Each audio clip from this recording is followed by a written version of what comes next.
Good day and welcome to Glasnost in Our Time, where we try to look at the world rationally and hope that it looks rationally back. I'm your host, Anthony D'Agostino. It's the 29th of July, 2022. The war in Ukraine has taken a turn, apparently, after the defeat of Ukrainian forces with the loss of Severodonetsk. It looks very much like the loss of the Donbass to Ukrainian forces. We're asking the question, does that mean that the Russians are winning the war or perhaps even have won the war? Britain, the United States, and the other NATO countries seem to be acting as if the Russians have the upper hand in the war, at least for the moment. And we're all pledging to stay with Ukraine until the end. But the Ukrainians might be wondering whether that means till the end of the summer. In fact, by that time, they may need a new army. And they're certainly asking for a new army's worth of weapons. But some people are saying in the West that the shelves are empty and it may not be possible to supply them with this new army. NATO looks outwardly robust. The Turks have dropped their opposition to admitting Sweden and Finland. And at the same time, however, Article 5 of the NATO Charter is being apparently rethought. And there's talk now of dropping the whole tripwire idea. The tripwire idea was the idea that when NATO was founded, the NATO countries very quickly came to the conclusion they would not be able to raise enough troops to defend their countries against a presumed Soviet onslaught, as it was thought about in those days. And they decided that perhaps that wouldn't be necessary because the United States had nuclear weapons. So the US forces that were in Europe would be there as a kind of a tripwire. In short, there wouldn't be any real defense of European countries, but there would be deterrence. Now we're no longer talking so much about the tripwire, and we're raising the idea that NATO will be defending its member states with large numbers of troops. So that's a big change in the whole strategic outlook. So today, I thought it would be a good idea for us to discuss these changes with Graham Fuller. Fuller has been a long-time contributor to foreign policy thinking in the Cold War period and in the post-Cold War period. He was head of US intelligence in Afghanistan in the period before the Soviet invasion of 1979. After that, he was head of the National Intelligence Council in Washington. And during the 90s, he spent about a dozen years or so with the Rand Corporation in Santa Monica, doing specialized work on the Mideast, on Eurasia. We should engage him about those things, but I thought today, perhaps we'd talk about something he's written recently. He's written some articles on the war in Ukraine, which raised some questions that I thought would be good for us to discuss today. So welcome to Glasnost, Graham Fuller. Thank you, Tony. My pleasure. In an article you write, Hard Thoughts About the Post-Ukraine, you say that Ukraine has lost the war and that there's been long-term damage to Russia, apparently, but it's open to debate. What do you mean when you talk about winning the war? Well, let's start with Ukraine losing the war. I think it's been fairly clear, apart from a few early stumbles that Russia made in invading Ukraine, that it's basically slowly and gradually been getting the upper hand. I think in many ways, Western analyses are somewhat skewed because, especially in Washington, because they are judging Russian performance in Ukraine very much by the standards by which America goes to war, which, as we all know, in the case of Iraq and indeed Afghanistan and elsewhere, fear and awe, or whatever the full expression is, shock and awe, is the dominant approach. So certainly within the first 24 hours of America's attack on Baghdad, there were more people destroyed by far and more infrastructure destroyed by far than probably have been killed altogether yet in Ukraine, although I'd have to update the figures. But in other words, a blitzkrieg of destroying everything, all infrastructure, all buildings. It's quite astonishing, actually, that from a military point of view, that Zelensky, the president of Ukraine, is not only alive, but meeting with all kinds of people in Ukraine and appearing on television and all kinds of fora to beg for more support and everything else. You would think, and if this was a war that the US was running, Zelensky would not be there beyond day one. So I think we need to reconsider very much what winning or losing the war is. But in short, I think clearly Russian power is slowly overwhelming Ukraine, and I doubt that will be reversed. I wonder if we can talk about that in terms of winning the war. Maybe this is just a repeat of 2014.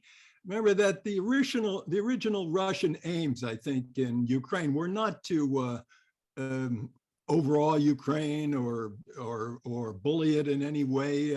I think the Russians wanted to keep Ukraine friendly, kind of a subordinate status, I guess you could say, but keep it as a bridge to the West. And they would have been willing to put up with a connection to the EU at the same time as a connection to the East Eurasian Economic Union.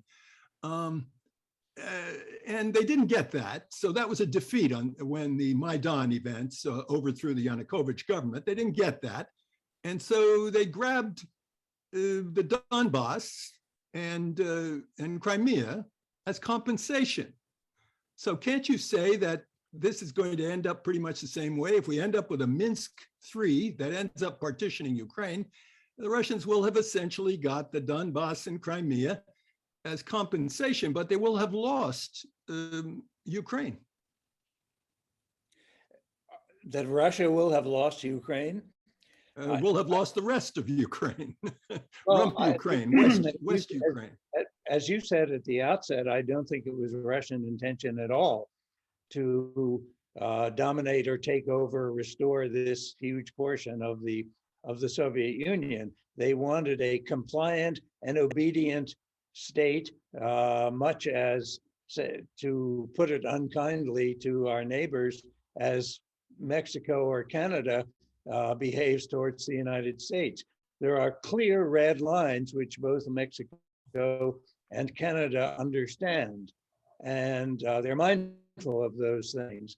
So I think for Russia, the huge red line was that Ukraine not be allowed to join NATO, which would bring a foreign hostile military organization right up to the gates of Russia. But Tony, just one quick thing too, I might mention. Yes, when Russia was not able perhaps to have its political goals met in 2014 in Ukraine, and you mentioned therefore they invaded Crimea, let's not forget too that this was a point at which if the Ukraine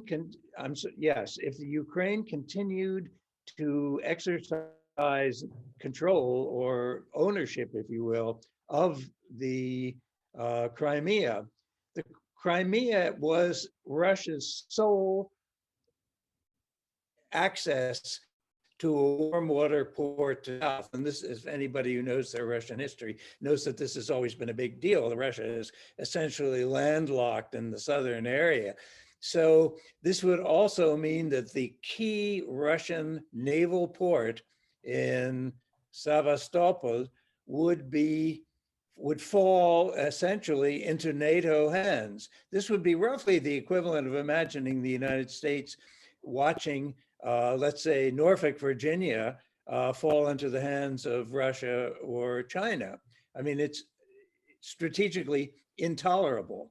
So I think that was a major force behind the Russian move was that it not lose this only warm water port to NATO forces in the Black Sea. So in that case, then, do you think Russia's is still feared the way she was? I don't know, a year ago, 2 years ago. Still fearing the You think that Europeans fear Russia's military power the way they did a couple of years ago? In one sense, I think they do fear it in that we have seen the movement of Russian troops into a neighboring country. And we understand that this is perhaps the single most significant military conflict in Europe since World War II. So in that sense, I think Russian movement has disturbed many people in Western Europe. On the other hand, I think we may need to distinguish between how West Europeans in particular view this situation and how the United States and Eastern Europe, on the other hand, view the situation. I'm not sure that Western Europe really believes that Russia is in the process of invading step by step Eastern Europe and moving to restore the old Cold War boundaries. I think nobody, believes that that is the case. But I would have to hand it to US policy that it has successfully stampeded European foreign policy. And I should add here, I think European foreign policy is NATO. Many Europeans have reminded me of that fact. There is no independent European foreign policy. It's what NATO says it is. And what NATO says it is what the US says it is. So I think there's been some hype, a rush to show solidarity with Ukraine, if you will, to make some gestures, political, economic, even military, to show that there is some backing for the Ukraine. But I'm not sure, and my article goes into that in some detail, I'm not sure that the Western Europeans may not truly fear that they have been led like a Pied Piper by the American Pied Piper into a conflict with Russia that they didn't really want or need, and whose consequences for Europe itself may be quite devastating economically as these sanctions bite in. Well, do you think there's a difference in Europe then? Certainly the French and the Germans must feel, as you suggest, that perhaps they've fallen into something and they don't want to fall too deep. And they may feel differently about this in 2 or 3 years, or maybe in 1 year. But it'll be completely different now because the Germans are back as a great power, are they not? Yes, well, that is one of the most important consequences in that Germany, that was supposed to be kept militarily fairly tame, ironically, at NATO's urging and insistence, is now returning to being a regional European great power. And that may have some significance for France, for Belgium, for the Netherlands, and others. But when I distinguish between Eastern Europe and Western Europe, I think it's important to remember also that if you live in Eastern Europe, if you live in the shadow of the great power of the Russian state, you are permanently going to be somewhat nervous, just as small countries in the Western Hemisphere have to be very careful and are a bit nervous about what American power means. Cubans worry about it, Nicaraguans and others. You're in the shadow of a great power. If you are in the shadow of Indian power in Sri Lanka, or if you're in Nepal, you worry about Indian great power. You have to constantly keep this in mind, fear of that power. And if you're in the shadow of Chinese power in Vietnam or Taiwan or elsewhere, it's the same thing. So I'm afraid that Eastern European states, the Baltics, Poland, have permanent fears and will always want somebody to back them up to the hilt and stand up against Russia. And I think that's a bad bargain if Western Europe and the United States wants to buy into that permanent backing of not just military, but standing up to maybe poke the finger in the Russian bear's eyes for perpetuity. Well, you know, talking about poking a finger in the Russians' eyes, I get the impression that the Poles are perfectly willing to poke a finger in the bear's eye, and that the Poles already think of themselves as a great power, and don't perhaps haven't really reached the limit of their great power extension in Europe, and it can only come at the expense of the Russians. So, I mean, in addition to a great German power, I think you have a great Polish power there to worry about. And maybe we should think about the whole thing, not in terms of a bunch of small states cowering, before Russian power, little states that need to be protected. Maybe we should think of a genuine return of European power politics, such as maybe we thought of it prior to World War I. Well, you raise a very interesting point, Tony, in that a number of people now are beginning to call for a total revision of European security structure. That may in part be what you were referring to. But in other words, you can't have a European security structure that leaves out one of the most powerful and important states in Europe, namely Russia. What kind of a security structure is that? A security structure, in theory, is to work to the benefit of everybody within the system so that nobody feels threatened. But at this point, we seem to be very bent on restoring elements of the Cold War that permanently leaves Russia in outer darkness. I think that's very much American geopolitical thinking. In terms of Poland as a great power, I don't think it could ever match Russia in quite that way. But yeah, I mean, even Ukraine needs to worry a little bit about, because Poland lost territory to Ukraine and to Germany at the end of World War II. And if Poland really starts feeling its oats again, there may be parts of Ukraine that Poland might like to bite off. Hungary lost territory to Ukraine. Exactly. So, you know, if we're reopening that whole can of worms, we're in trouble. Yeah, exactly so. You know, and it strikes me that this new defense idea of all of the European states defending each other, I mean, that's sort of predicated on the idea of contemplating a conventional war. I guess it would be with Russia. And maybe it would encourage the Baltic states to make some impositions. You already see the beginnings of it against Kaliningrad Oblast, which belongs to Russia. And maybe that could be the beginning of some kind of conventional war there as well. It could well be, which is why I think a broad European security structure that includes all of Europe. Indeed, security structures need to include those perhaps whom you fear, so that you can have better communications and strategic understanding with and understand everybody's red lines, everybody's deepest security concerns. So I think simply in return to Cold War, East-West policies are dangerous and really very, very old-fashioned and backward. Yeah, it seems as if we're going back to the days before détente, or maybe after détente. At any rate, it's not détente.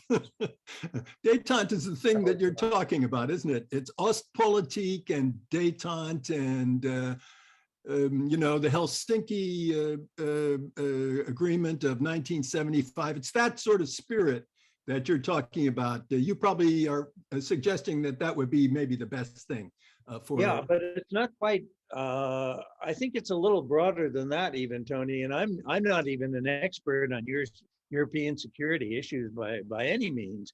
But many people and organizations have suggested that this has to be a totally comprehensive organization that as I say, is all inclusive, and so that everybody has a clear understanding of each other's deep security concerns, and nobody can be excluded by it. I mean, absolute security, as we people know, absolute security for any group is absolute insecurity for another group. Furthermore, I mean, it's not like this is sort of, wild kind of liberal Western thinking. In fact, the Russians, going way back to Gorbachev, had talked about this constantly with the fall of the Soviet Union. Gorbachev said, we need a new security architecture that will include everybody from the Urals to Portugal, and a new united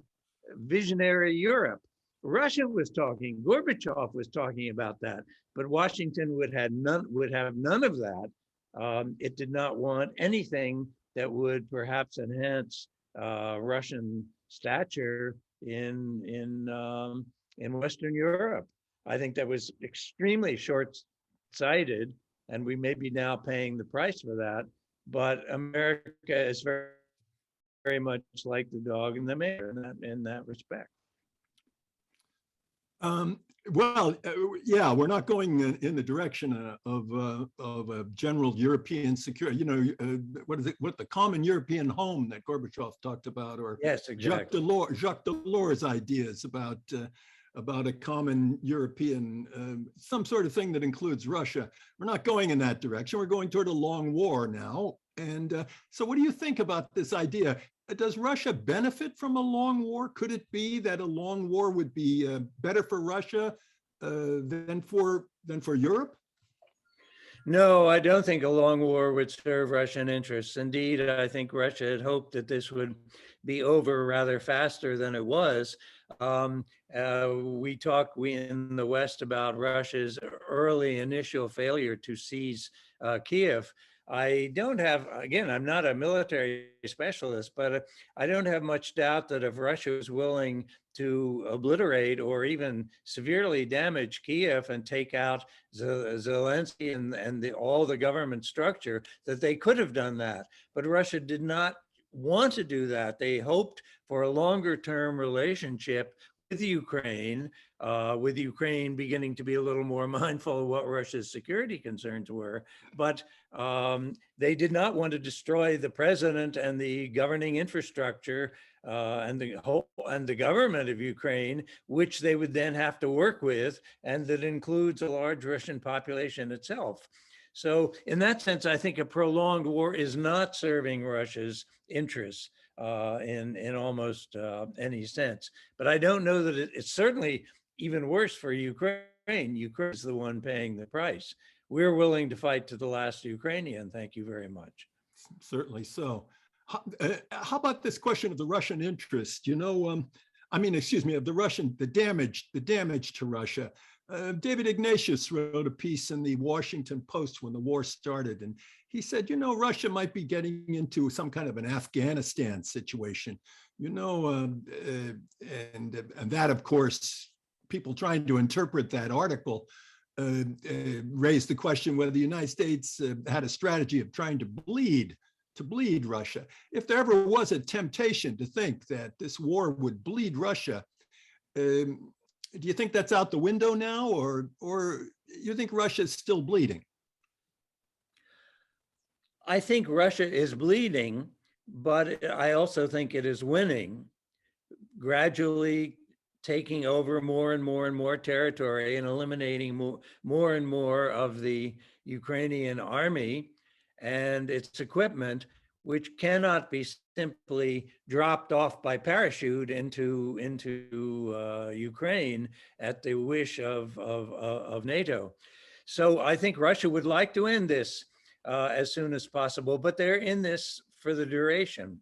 If the United States hopes to bleed, the U.S. has said openly, as a matter of fact, and its various high-ranking officials that have gone there, including the chairman of the Joint Chiefs, that our goal is to weaken Russia sufficiently so that it can never do anything like this again, not only in Ukraine maybe, but in the world, or participate in other global struggles. I don't know, but I do think yes, Russia does want an end to the war, but it is not going to give up remotely.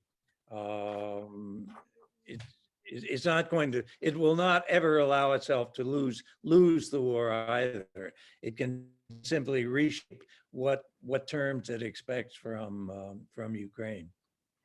You know, when you think about the military end of this thing, the way this has gone militarily, I mean, I take the view that blitzkrieg, you know, the idea of a Russian blitzkrieg, you and I are old enough, we go back to the days when people warned about Russia having 175 divisions in Europe. You know, they might overrun Europe and go to the Pyrenees, and there'd be nothing to stop them. It was only nuclear deterrence, extended deterrence, that stopped the Russians from that. Well, nobody fears a Russian blitzkrieg anymore. People are talking about the end of the tank. These NLAWs and javelins and other anti-tank weapons, they keep, I'm an old tanker, and I think of things this way. And, you know, I think they keep the Russian tanks off the roads for the most part. And they take all the juice out of the Russian steamroller. That's a phrase that comes from World War I. They take all the juice out of the Russian tank forces, you know, and now Russia's a grinding, pounding, artillery-based force, you know, and it just grinds away slowly and carries out these tedious envelopments and all the rest of that. And it raises the question of whether a large number of conventional troops, you know, several 100,000 conventional troops, properly equipped, maybe they could stop that, or certainly deter the Russians. Now, that's a deterrence that isn't nuclear, but deter the Russians, you know, from any kind of move in the future. So maybe the Baltic states would hope for something like that. Whose troops are you talking about that would enter the conflict on the outside? Wait a minute. I'm not sure I have the question. Whose troops? We're thinking about possible Russian attack on the Baltics, say, when this is all over. These are, I'm speculating about future conceptions that military people are going to be thinking about, and politicians are going to be thinking about for European security. They're going to be thinking about, even if, let's say they get a Minsk III in Ukraine, and an end to this war somehow, they're going to be thinking about how to defend the Baltic states. And some of the Baltic states will be very prickly, you know, like Lithuania. So it might, and even Estonia as well. And so now the idea is going to be sold that they can be defended conventionally. So in a way, that means that Russia's threat, I don't know, Russia's threat is a lot less.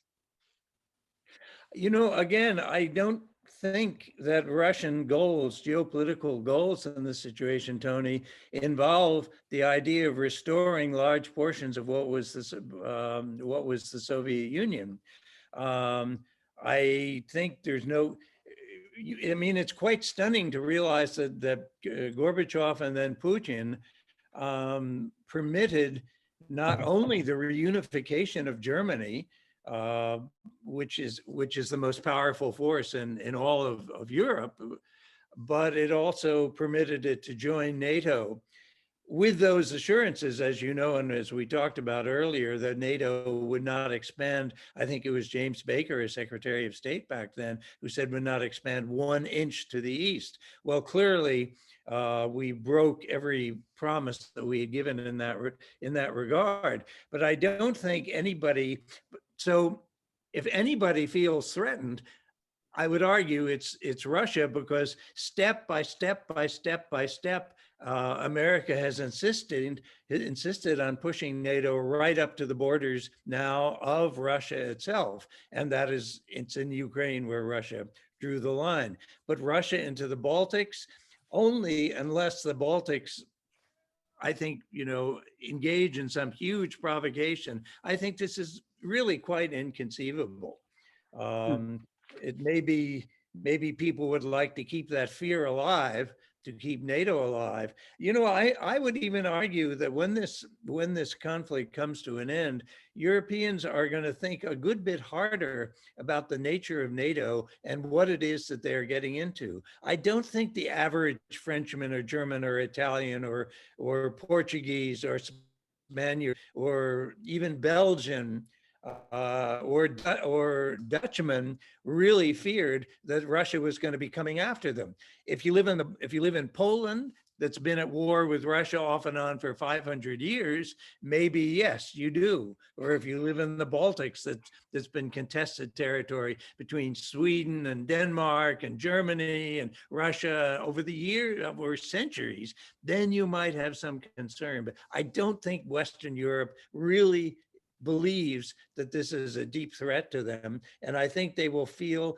that they were led into a war that has been very costly, heightened tensions in Europe, pushed Russia into the arms of China, and made some kind of accommodation or security agreements with Russia almost impossible for the foreseeable many years to come, given the ugliness of tensions.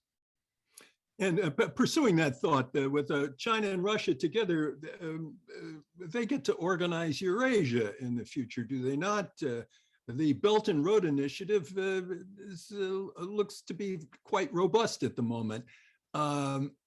Although, can Europe connect to the Belt and Road project? You were talking about that in your article, and I get the feeling that you think maybe Europe will have a hard time plugging into that.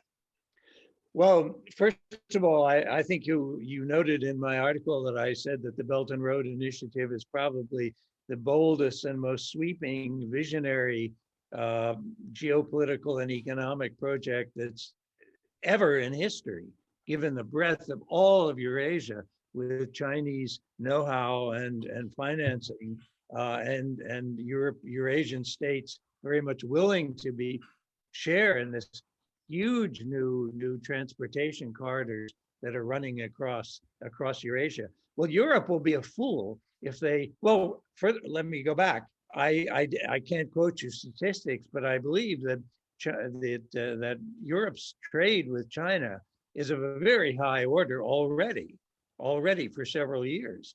So Europe would be a fool if it decided it did not want to participate in this Belt and Road Initiative. Indeed, Italy is already part of this. I believe trains are already now reaching into other parts of Europe. So I think Washington would love nothing better than to keep Europe from having anything to do with the Chinese Belt and Road. But is this what Europe really wants? Do they wish to close themselves off to what probably within 5 or 10 years will be the most important economic power in the entire world? I don't think the Europeans want to cut themselves off. And to get to Europe, to get the Belt and Road into Europe, you have to go through Russia. And Russia is not going to block that. Russia benefits from that, indeed. So if anybody is going to block European membership or joining that project, it's going to be Washington. Well, fascinating stuff.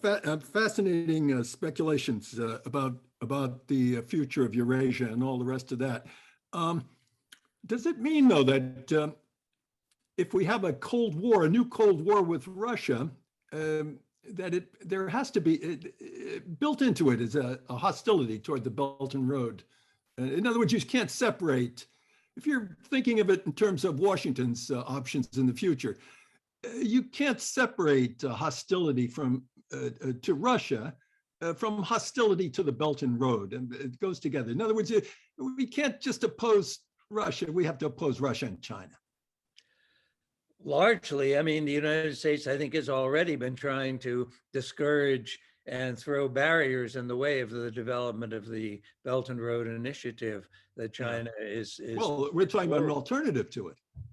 talking about an alternative, but from what I gather, the alternative is a bit lame, lacks vision, lacks money, and lacks planning that China is providing in plenty.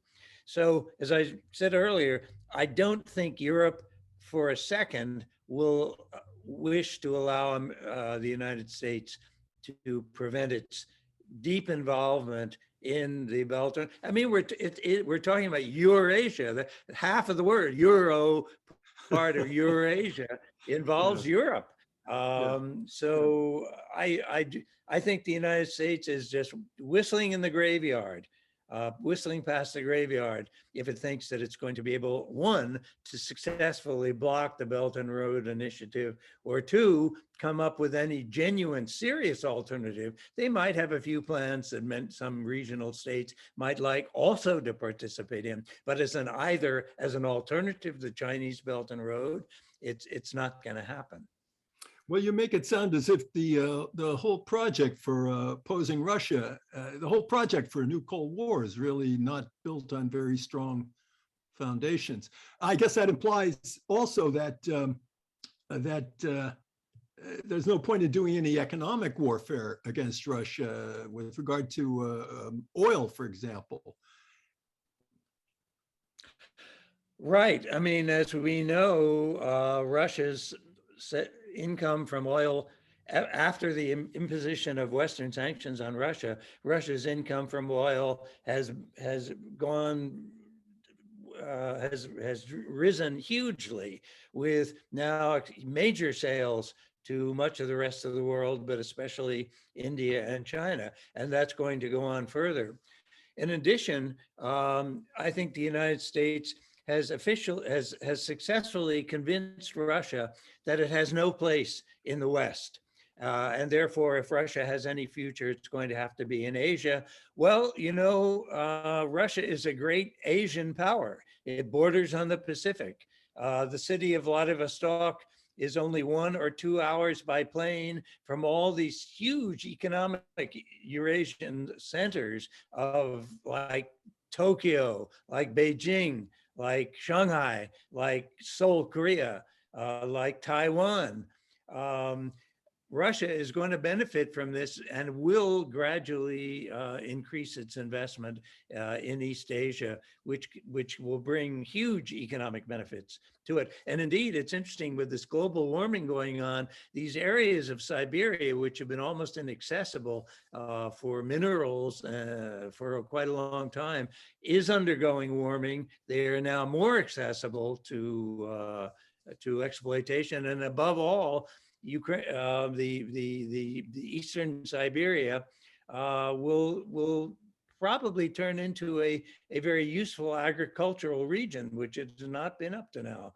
So they can provide China with food, with Russia's own minerals, Russian skills in science, and China provides the money and the manpower and the infrastructure. So this is a really big thing, this Belt and Road Initiative. As I say, I think it's rewriting the history of geopolitical and geoeconomic thinking in world history. How do you think the Washington establishment, what some people call the Blob, how do you think they're doing thinking about these things? Are you impressed with the level of discourse, with the sophistication of the debate, with the historical and geopolitical perspectives in the Beltway on this?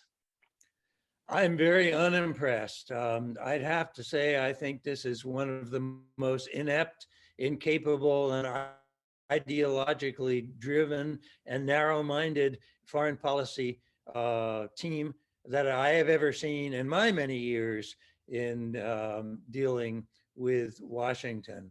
It seems to have bought, it seems to have drunk the neocon Kool-Aid, which states that the United States has to be able to crush any potential rival, military or economic or strategic. I mean, this is just not a viable, first of all, it's a highly aggressive, highly military policy, but it's just not compatible with the future of the world as we see it now, which is greater diversity, more and more powers coming into play. Countries like Turkey, Iran is going to grow, has nowhere to go but up in major importance. India,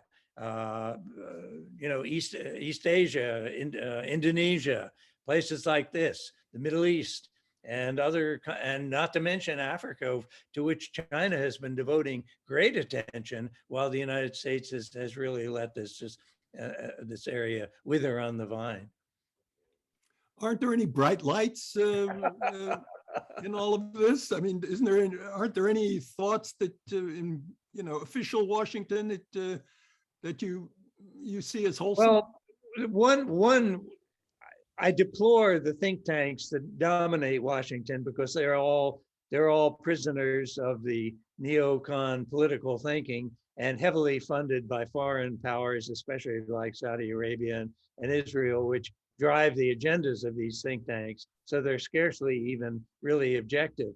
But one very exciting entry, and I'm sure you're well aware of this, Tony, has been the creation of the Quincy Institute, which for the first time represents a think tank that is forward-looking and not thinking in terms of military confrontation and war making, but really how to have a progressive and forward-looking United States foreign policy agenda.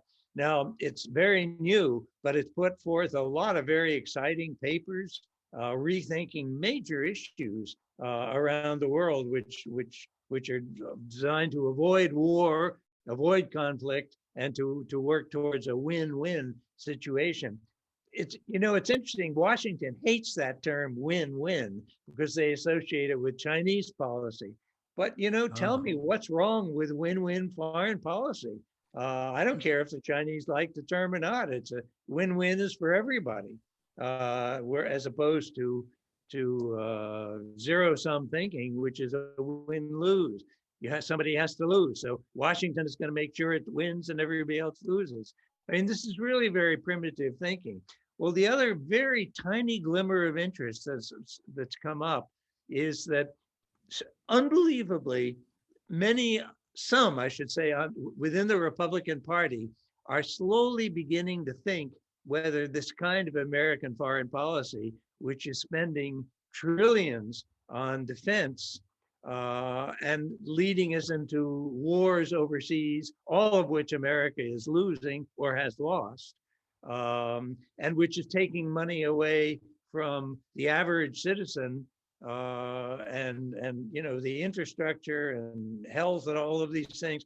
Some Republicans are now beginning, it's a small group still, but I think it's a very interesting thing that I don't see much on the Democratic side, except for Ron Paul, perhaps, in foreign policy, but who want to see a foreign policy for, the American public.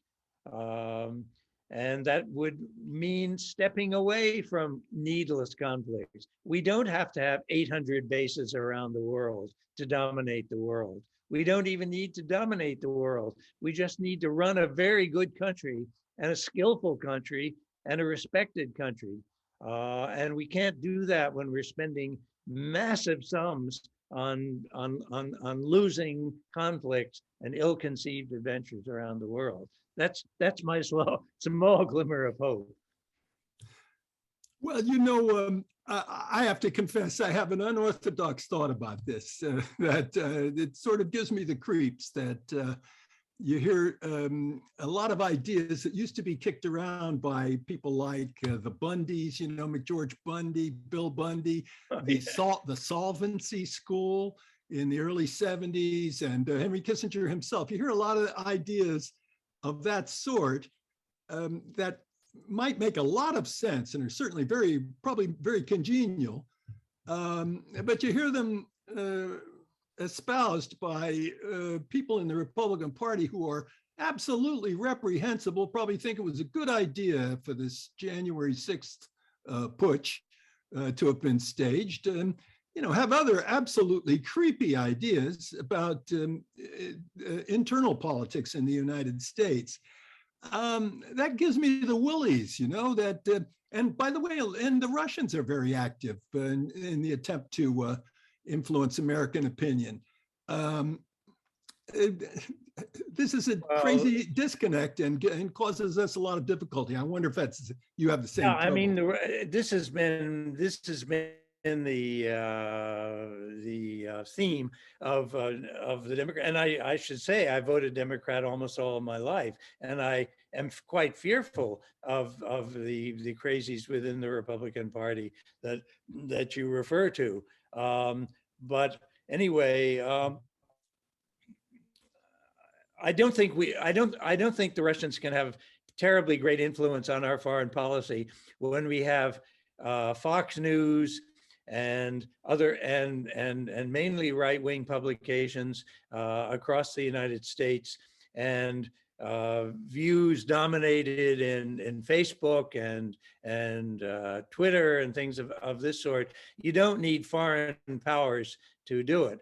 For that matter, foreign powers interfering in American views, as I said, Saudi Arabia and Israel are just two of those states that are spending a lot of money trying to influence American thinking, and with far greater success than small Russian little operations. But yeah, I just because I say a few Republicans might have a few good ideas on foreign policy, doesn't mean that I think the party is headed in the right direction. But if even a small number of them can help crack open this foreign policy death grip that the neocons have been having on our foreign policy for decades and decades, then I'm looking for a little ray of light, Tony. That's all. Well, let me ask you another question. As long as we're talking about these crazy intersections, you decry the idea in your article on Hard Thoughts. You decry the idea that democratization has become a weapon that we use against our enemies. But isn't there a contrary thought that the United States stands for progressive ideas? A period when I think the United States was doing fabulous things for the world back in the 30s, the New Deal and the great struggle against fascism that we led, and all those great things that we did. We had the idea that we weren't just a power trying to assert ourselves against others, that we represented, broad and wholesome ideas, and that the fascists represented retrograde ideas. Do we have to desert that entirely? Well, Tony, you and I are both speaking as fairly old guys here. Well, I don't go back to the Roosevelt era. We remember the glory days of the glory. I don't want to diminish or impugn American foreign policy forever. I think the American role in the world, particularly during and after World War II, was generous and visionary. We had some very serious and excellent leadership. But I think gradually, as the Cold War went on, and we were the only power left standing amidst the desolation of World War II, it went to our heads. We began to think that, hey, we can be the number one power in the whole world now, and it's not a shared power. And then when the Soviet Union collapsed in 1991, that just affirmed it. It locked it into place. We're now number one. There's nobody else out there. We can do what we want anywhere in the world at will. And we acted on that basis, and which is what caused us to go into war after war after war after war, et cetera. So I think American disastrous foreign policies and narrow-minded foreign policies are fairly recent. I think the poison pill was really the collapse of the Soviet Union.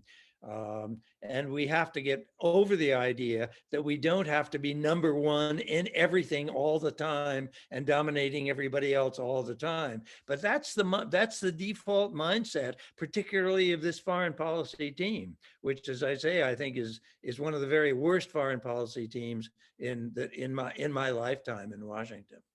We've got to get out of that mentality. So we should look back at the glory days of what America was and what it looked like to the world. I don't think the world admires America, frankly, much anymore. We're fighting these terrible wars, killing people and losing the wars at the same time, and thinking in military terms all the time, can't even have a decent health program, can't even pay for our infrastructure, but boy, we can pay for the military, which is, what is it? Our military budget is now greater than the next 8 countries in the world put together. That means if you combine Russia and China and Germany and France and Israel and India, it's bigger than that. So, we need a little perspective on this kind of thing. We've ourselves drunk the Kool-Aid, I believe, and should get back to a world in which, or return ourselves to the state in which we were deeply respected in the world for our values. Yeah, you asked, I'm sorry, you asked, I was a great believer that democratization is a very valuable foreign policy for the United States. But the fact is, it's simply a weapon. It has become a weapon in the way it's been handled by the United States. We use democratization as a weapon against our enemies, against Russia, against China, against Iran or whoever we want. But it's never a gift to be bestowed upon friends. When we talk about Saudi Arabia, nobody's heard about democratization. When there's human rights issues in Israel, we haven't heard about them in any serious way. When human rights issues in India and elsewhere, we don't talk about them.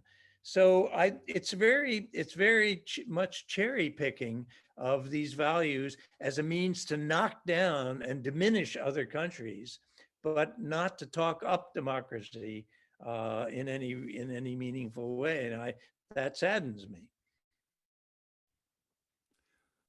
Well, I would love to continue this conversation further. We get some black coffee and smoke some Galois cigarettes, and really discuss this thing into the night. It's absolutely fascinating to talk about these things.